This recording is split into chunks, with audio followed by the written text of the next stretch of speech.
Émission VA2 CQ. Ce soir, mon invité VA2 Écho Lima Novembre, Harold. Bonsoir, Harold. Bonsoir, Jean-Claude. Radio amateur depuis longtemps, Harold? Radio amateur depuis 14 ans maintenant. Alors, on est en connaissance de cause. Si on rentre immédiatement dans le sujet, Harold, on va parler ce soir des différents modes de communication et des différents appareils utilisés. Est-ce que c'est dispendieux, la radio amateur, Harold? Tout d'abord, on doit démystifier la chose. Tout le monde pense que faire de la radio amateur, ça nécessite un très gros investissement, ça prend beaucoup d'équipement. Donc, moi, je peux vous dire le contraire, c'est-à-dire que pour un investissement d'environ 500 $, on peut se procurer sur le marché de l'équipement usagé, un équipement comme sur la table, un équipement qui délivre une centaine de watts. On se sert d'une antenne, un bout de fil entre deux arbres, et finalement, ça nous permet d'avoir des communications internationales. Les radios amateurs sont reconnus pour être à la fine pointe de la technologie. Il y a des radios amateurs qui se font presque un devoir que d'acheter les toutes dernières nouveautés. Donc, sur le marché de l'équipement usagé, on peut quand même se procurer de l'équipement en très bon état et à très bon prix. Alors, c'est très intéressant.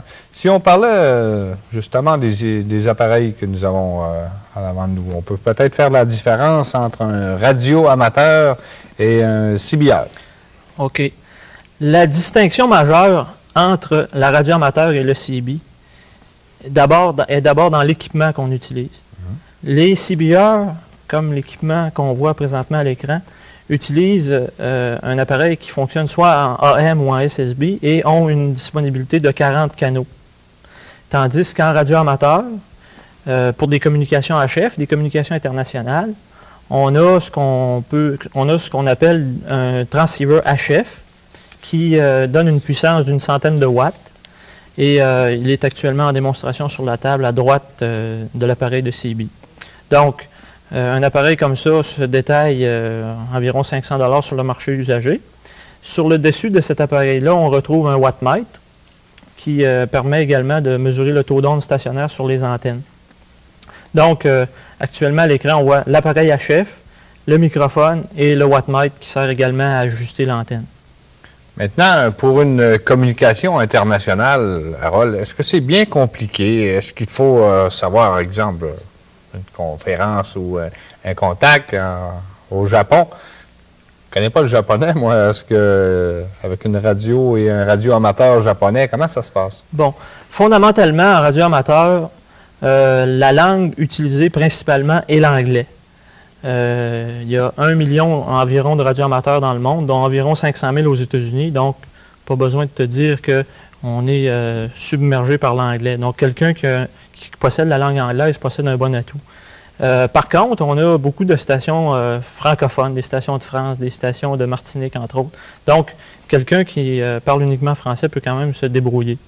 Aussi, en connaissant les rudiments d'anglais et les codes qu'on utilise, parce qu'en radio amateur, on utilise des codes qui sont connus internationalement, ça nous permet de tenir quand même une conversation de base avec n'importe quel radio amateur sur Terre, peu importe la langue qu'il parle. Maintenant, ça, c'est sur les hautes fréquences. Il existe d'autres sortes de fréquences. Par exemple, le FM. Est-ce qu'on pourrait en parler un petit peu? OK. Alors, le FM ou le 2 mètres, principalement, il y a plusieurs bandes de fréquences qui sont utilisées en FM. On voit à l'écran des différents portatifs et mobiles, entre autres sur la bande de 2 mètres. Ces appareils-là fonctionnent dans la bande de fréquence entre 144 et 148 MHz. Donc, des personnes qui auraient à la maison des scanners qui peuvent écouter les services publics, la météo, les services du genre, peuvent écouter nos communications en FM avec leur scanner. Donc, les fréquences à syntoniser, ceux qui sont intéressés, c'est entre 144 et 148 MHz. La différence entre les deux appareils qu'on vient de voir, qui existent dans différents marchés, on parlait d'un baladeur tantôt, d'un scanner, c'est que la radio amateur, on peut faire le vice et le versa, on peut transmettre et recevoir. C'est ça. Donc, les personnes qui vont au magasin et qui s'achètent un scanner peuvent recevoir n'importe quel type d'onde. Tandis que les radioamateurs, une fois qu'ils ont passé les exigences, les examens, ils peuvent transmettre sur ces fréquences-là en FM. Alors, c'est des choses très intéressantes. Moi, j'ai entendu dire, Harold, que vous pouviez faire des raccordements téléphoniques à partir de vos appareils radio, soit dans le véhicule ou encore à la maison? Oui, c'est également possible. En radio amateur, à l'aide de nos appareils portatifs ou des appareils FM qui sont installés dans les mobiles, on peut se servir du raccordement automatique qu'on appelle aussi autopatch. Donc, un système d'autopatch fonctionne de la façon suivante, c'est que par radio, on envoie des tonalités touchtone, un peu comme un téléphone touchtone que vous auriez à la maison. Donc, on envoie ces tonalités-là par radio. Elles sont reçues par ce qu'on appelle un répéteur. Ce répéteur-là est situé sur des promontoires, c'est-à-dire sur des édifices en hauteur ou sur les montagnes. Et à ce site de répéteur-là, on a une ligne de téléphone qui est rendue. Donc, on envoie nos tonalités par radio. Elles sont acheminées jusqu'à notre station relais ou répéteur qui est sur une montagne. Puis de là, il y a une ligne terrestre qui achemine le téléphone à l'abonné que vous désirez contacter par téléphone. Maintenant, ça, c'est au niveau de la radio, radio amateur. C'est à peu près le même principe que le cellulaire. Oui, on pourrait qualifier ce type de fonctionnement d'un cellulaire de pauvre, si on peut dire, parce que les seuls coûts, les seuls engagements de frais qu'on a là-dedans, c'est uniquement de se procurer l'équipement. Les stations répéteurs sont entretenues, puis vérifiées, puis installées par les clubs. Donc, la cotisation que l'on donne à chaque année au club local ou provincial, suivant le cas, sert à défrayer les coûts des répéteurs puis des lignes de téléphone. Donc, c'est quand même de la téléphonie à très, très bon compte. Mais cependant, on doit dire qu'on n'a pas le droit de faire d'appel commercial là-dessus. C'est la grosse différence entre le cellulaire et la radio amateur. Exactement. Ça en sert pour nos besoins personnels. Pour les besoins personnels. C'est ça. Est-ce qu'on peut améliorer, Harold, la portée d'un petit appareil radio? Oui. La plupart des radios portatifs possèdent une antenne en caoutchouc, une antenne rubber duck comme celle-là. Et évidemment, la portée n'est pas tellement grande. La portée est d'environ... un petit radio comme celui-là a une portée de quelques milles seulement, si je veux communiquer avec un autre radio du même genre. Par contre, on a ce que l'on appelle, ce que j'ai dit tout à l'heure, des répéteurs. Alors, ces répéteurs-là répètent le signal du petit portatif. Donc, le signal part de mon petit radio, il va jusque sur la montagne au site du répéteur, puis lui donne une très grande couverture. Il nous permet d'avoir une couverture d'une 50aine de milles uniquement avec un petit radio comme ça. Et dans les mobiles, la puissance est évidemment supérieure. Dans les mobiles, on utilise des radios qui ont en moyenne 20 watts, 25 watts, 50 watts, puis il y a même des stations qui utilisent 100 watts. Donc, 100 watts avec une bonne antenne installée en permanence sur la voiture permet d'avoir des communications à assez grande distance. Maintenant, on va laisser les petits appareils et puis on va aller faire un peu de communication. On va sortir du studio. Pour les communications internationales, vous nous avez apporté, Harold, un très, très beau radio, un gros radio HF sur les hautes fréquences, sur lesquelles on peut brancher un microphone ou encore une clé de morse. C'est ça. Est-ce que le morse n'est pas un petit peu dépassé? Bon, le code morse est une exigence encore reconnue par le ministère des Communications. Pour devenir radioamateur, on doit fournir des connaissances de code morse en réception et en transmission à une vitesse de 10 mots à la minute. Alors, à ce moment-là, on a un certificat de radioamateur. Plus tard, on peut passer un deuxième examen qui nous permet d'utiliser l'équipement qui est sur la table avec le microphone. Donc, à ce moment-là, on utilise 100 watts avec un radio comme ça, et la loi nous permet même d'utiliser des puissances aller jusqu'à 1000 watts.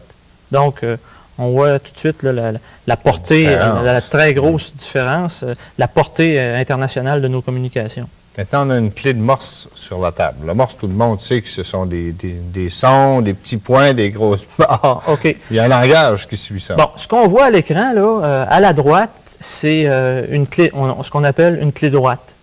Alors, l'opérateur radioamateur, avec cette clé-là,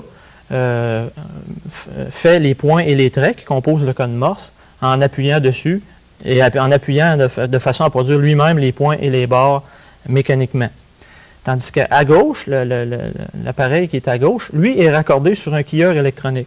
Donc, il y a deux palettes, une à gauche et une à droite. Celle de gauche sert à faire les points et celle à droite fait les barres automatiquement. Donc, ça nous permet d'avoir des vitesses assez grandes en télégraphie. Et si on peut faire une petite parenthèse, chaque barre, chaque point, un point de barre correspond à une lettre de l'alphabétique très spécifique. C'est ça. Alors, en radio amateur, il faut se restreindre à apprendre les 26 lettres de l'alphabet. On a les 10 chiffres à apprendre, la ponctuation et les signaux spéciaux. Donc, à peu près 40 symboles à apprendre. Puis on parle de point et de barre, ça m'amène à te parler de... nous autres, en radio amateur, on n'appelle pas ça point barre. Nous autres, un point, on appelle ça un dit. Dit. Puis une barre, on appelle ça un da. Donc, lorsqu'on dit ça en phonétique, ça ressemble plus à de la vraie télégraphie qu'on entend à l'oreille. Donc, lorsque vous entendrez parler dorénavant de dit-da, dida, c'est de la radio amateur, c'est de la télégraphie. Maintenant, la télégraphie, on en remonte, on en a parlé au début des émissions, que c'était les premiers essais qu'on avait réalisés, qu'on avait pu transmettre, la TSF, télégraphie sans fil. Quelle est l'utilité de ça, Harold? Bon, l'utilité fondamentale de la télégraphie, c'est que c'est un moyen très rudimentaire de faire une communication. Autrement dit, on n'a pas besoin d'un équipement super sophistiqué pour ensuite brancher un microphone qui rajoute un élément de complication. Donc, avec un équipement très simple, une clé droite, un émetteur, ça nous permet de faire des communications internationales. De plus, la télégraphie est beaucoup plus pénétrante dans l'interférence, dans le QRM.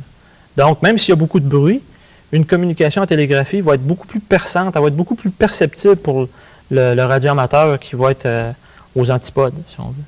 Alors, si on dit qu'au début, c'est difficile de faire de la télégraphie, c'est comme apprendre une partition de musique à un moment donné. Exactement. Ça va très, très vite. C'est ça. À un moment donné, ça se traîne, il faut apprendre les notes, il faut apprendre les rudiments. Puis après, on monte en vitesse. Même certains se sont surpris des vitesses qu'ils pouvaient atteindre. Puis même certaines personnes étaient un petit peu réticentes à apprendre le morse, ils trouvaient ça compliqué. Par contre, en l'apprenant, puis à force d'en écouter, ils se sont mis à aimer ça. Puis aujourd'hui, ils font quand même des communications à assez grande vitesse. Puis ils prennent goût à ces types de communications-là. Exactement.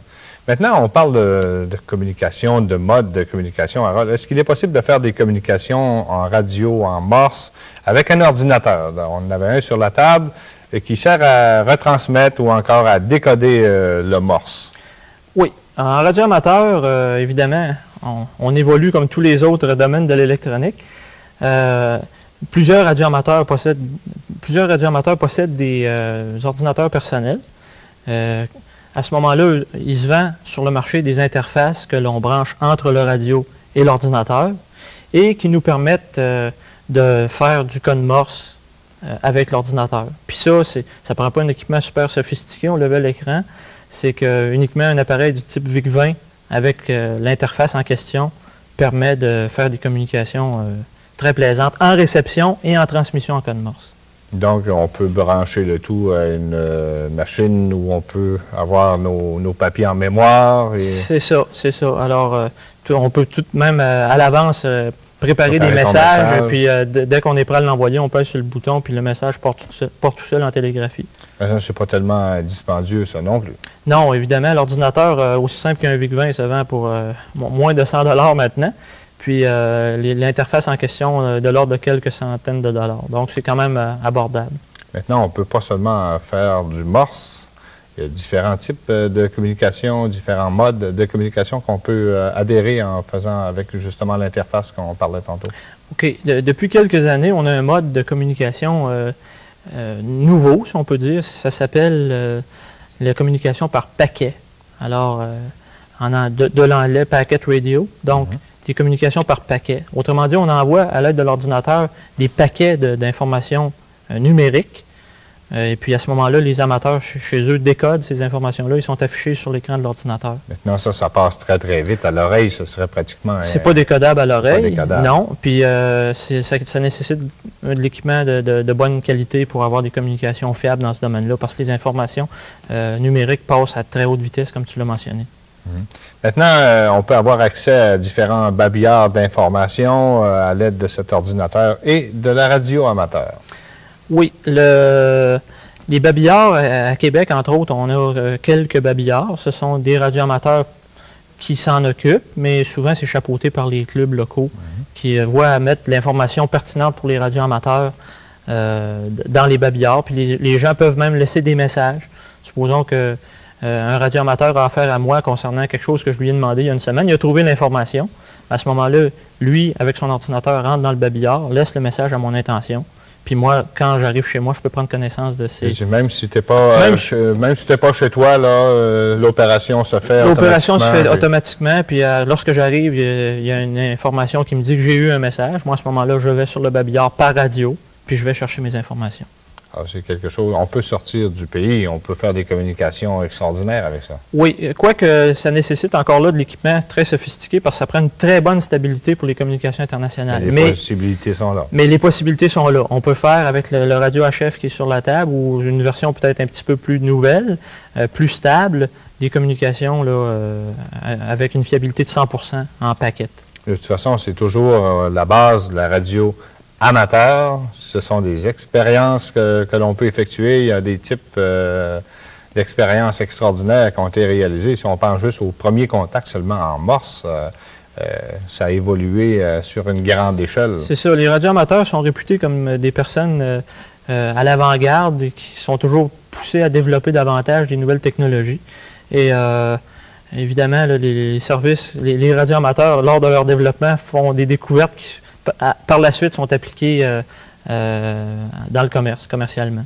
Maintenant, est-ce qu'on peut communiquer avec d'autres modes de transmission? OK. On a également en démonstration ici des équipements qui servent à faire de la télévision amateur. Donc, on a parlé tantôt du paquet, on a parlé du morse, du micro. On peut même faire de la TV. Et puis, c'est de l'équipement là, semblable à ce que les postes de télévision utilisent, mais à plus petite échelle. Sur une plus petite échelle. Plus petite échelle, mais on a exactement le même service. Donc, ce qu'on voit à l'écran, c'est sur le dessus, c'est un convertisseur qui sert à recevoir le signal dans les bandes UHF et qui convertit ça sur un téléviseur, par exemple, au canal 3. Donc, on va avec le convertisseur sur le dessus, on s'intonise avec le gros bouton, la station qu'on veut écouter, on met notre TV sur le canal 3 et on décode les émissions que les radioamateurs envoient. En dessous de cet équipement-là, c'était un transmetteur de télévision. Alors, un appareil comme ça fonctionne à 10 watts dans la bande de 430 MHz. Donc, avec 10 watts en FM, avec ce mode-là, ça nous permet de faire des communications locales. Ce qui veut dire, OK, local, à ce moment-là, les deux intervenants peuvent échanger des images. puis, Exactement, à partir soit de leur caméra ou encore des images qui auraient pu avoir tourné avec leur magnétoscope. À ce moment-là, on prend la sortie du magnétoscope, on la met dans l'entrée de l'émetteur, puis on envoie le signal sur l'air. Toujours sur une base expérimentale. Toujours sur une base expérimentale. Ça fonctionne, le lendemain, ça fonctionne pas. C'est ça, puis très important, toujours à bon compte. Exactement. Maintenant, Harold, on parle de radioamateurs qui font des communications sur la Terre à l'échelle de la planète. Est-ce que vous faites également des communications dans l'espace? Oui, les radioamateurs, encore là, font des développements au niveau spatial. Et en radioamateur, on possède même des satellites qui sont en orbite autour de la Terre. On a principalement les satellites OSCAR. Alors, OSCAR, c'est pour un acronyme. OSCAR, qui veut dire Orbital Satellite Carrying Amateur Radio. Donc, c'est pas pour rien qu'on a choisi ce nom-là, ça a une signification bien particulière. Et les satellites OSCAR, entre autres, gravitent autour de la Terre et on peut communiquer avec d'autres radioamateurs simplement en utilisant un petit équipement très rudimentaire et des antennes directionnelles pour pointer sur le satellite. Alors, c'est des choses extraordinaires qu'on a réussi à avoir ce soir. J'aimerais quand même revenir à cet appareil, le HF, appareil haute fréquence. On parlait tantôt d'antenne dipôle. Est-ce qu'on peut élaborer un petit peu, Harold, étendre le fil, peut-être donner une explication? C'est beau, on installe un grand fil et puis le feeling, le plaisir de tout ça.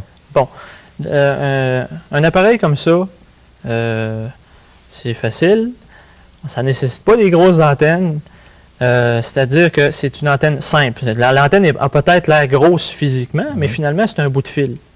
Donc, par exemple, si on veut travailler sur 80 mètres, bien là, ça prend une antenne dipôle dont la longueur est environ 130 pieds. Donc, il faut se choisir 2 points chez nous ou encore chez le voisin. Des points d'attache pour aller accrocher notre 130 pieds. Donc, pour ce faire, on peut choisir des arbres qu'on peut avoir en arrière de chez nous, ou encore un poteau dans le coin du terrain, puis un arbre dans l'autre coin. Puis à ce moment-là, bien, l'antenne a l'air épouvantable, mais finalement, c'est un bout de fil qui résonne à une certaine longueur. Donc, on prend le radio, on prend le signal, on le passe dans le wattmètre qui est là, puis ensuite, on raccorde ça à l'antenne dipôle entre nos 2 arbres, puis le tour est joué. Maintenant, nos amis qui nous écoutent ce soir et qui seraient intéressés par la radio amateur, il y aura peut-être en quelque part un récepteur. C'est le même principe. On peut installer un grand fil seulement en réception pour dire on a le plaisir d'écouter et puis d'entendre les radioamateurs. Est-ce que quelqu'un qui n'est pas radioamateur, Harold, peut s'acquérir d'un appareil de ce genre-là? Bon, un candidat qui aspire à devenir radioamateur devrait commencer par s'acheter un bon récepteur. Donc, ça ne donne rien de dépenser beaucoup d'argent pour un appareil qui fait de la réception et de la transmission. Le gars va tout simplement dépenser de l'argent pour rien. Donc, on recommande de s'acheter un très bon récepteur qui va lui permettre d'écouter la radio amateur puis d'écouter les fréquences internationales. Et également, ce radio-là pourra, à un moment donné, supposons que le gars décide de ne plus devenir radio amateur, bien, pourra lui servir pour écouter d'autres choses que de la radio amateur. Puis le candidat aussi va pouvoir s'installer une antenne, soit un long fil ou une antenne très rudimentaire pour recevoir des communications très intéressantes. Maintenant, si quelqu'un possède un appareil de ce genre-là, un bon récepteur, et puis n'est pas tellement certain, peut toujours rencontrer un amateur et puis aller frapper à sa porte et lui demander des conseils. C'est ça. D'habitude, les radioamateurs sont très ouverts aux personnes qui viennent les voir. Des fois, les gens nous voient sur la rue avec nos plaques VE2 sur nos voitures. Ils se posent des questions. Souvent, les radioamateurs sont très enclins à répondre à ces questions-là. Souvent, les gens ont des questions très intéressantes. Et puis, ben, ça nous amène à leur parler de notre hobby, le hobby qui nous tient à cœur. Alors, c'est quelque chose de très, très bien. Je pense qu'on a fait le tour un peu, mais j'aimerais encore revenir sur la différence entre le radio CB et le 2 mètres, exemple. OK. 2 mètres. Bon, il y en a plusieurs qui appellent le 2 mètres du CB de luxe. C'est vrai. Alors, il y en a plusieurs qui deviennent radioamateurs pour avoir le téléphone dans l'auto. Ça, c'est important pour ces gens-là. Donc, eux autres, ils veulent passer du CB ordinaire au CB de luxe. Donc, comme je l'ai montré tout à l'heure, la personne devient radioamateur, se procure un portatif, puis avec le petit portatif en question, ben, il y a l'encodeur touchtone qui est déjà intégré, puis on peut téléphoner sur les fréquences de radioamateur. Parce qu'on peut rendre des services en tant que radioamateur et en tant que CBR également, mais c'est sur une moins grande échelle. C'est sur une base différente. Les CBR, eux autres, sont utiles à la communauté en ce sens qu'ils sont nombreux. Puis la plupart des 4x4, entre autres, en ont. Donc, c'est une bonne façon de dépanner. C'est nos futurs candidats en radioamateur. C'est nos futurs candidats. Puis les radioamateurs, eux autres, dépannent d'une autre façon, c'est-à-dire qu'en ayant l'accès directement par téléphone, bien, ils peuvent rejoindre directement les services d'urgence et de secours quand c'est nécessaire. Alors, tous ceux qui sont intéressés à devenir radioamateurs, le conseil que tu leur donnes, Harold? Bon, le conseil que je leur donne, c'est d'abord d'être persévérant, parce qu'on n'a rien pour rien. C'est sûr que pour devenir radioamateur, ça prend des connaissances. Ça prend des connaissances en code morse, ça prend des connaissances de réglementation, parce qu'on ne peut pas aller sur n'importe quelle fréquence avec nos radios. Tu sais, on a des bandes de fréquences attribuées, il faut respecter ça. On a également des connaissances en électronique et en électricité de base. Donc, l'idéal pour le candidat qui veut devenir radioamateur, c'est de suivre un cours. Puis, le cours que la personne va suivre, à ce moment-là, on va lui fournir des cassettes de morse, des cahiers, toute la matière d'électricité et d'électronique que la personne a besoin pour suivre son cours. Puis ensuite, il peut aller se présenter au ministère des Communications fédéral pour avoir sa licence de radioamateur. Sa première licence. Harold, on te remercie beaucoup. Ça a été très intéressant. On a pu faire le tour de différents appareils. On a extrapolé, on a été dans l'espace, on a été aux premières armes de la radioamateur. Je te remercie beaucoup. On te souhaite de nombreux contacts. Merci beaucoup, ça m'a fait plaisir. Et moi, ça m'amène à vous parler naturellement au concours. Je vous invite toujours à nous écrire après chaque émission et vous allez avoir la chance de vous mériter un cours de radio amateur qui sera tiré gratuitement à la fin de la série d'émissions. Alors, je vous donne l'adresse immédiatement. C'est concours VA2CQ, Téléplus, 2700 boulevard Jean Perrin, suite 120 Québec et le code G2C1S9. Merci beaucoup de votre attention et à la semaine prochaine. Bonsoir.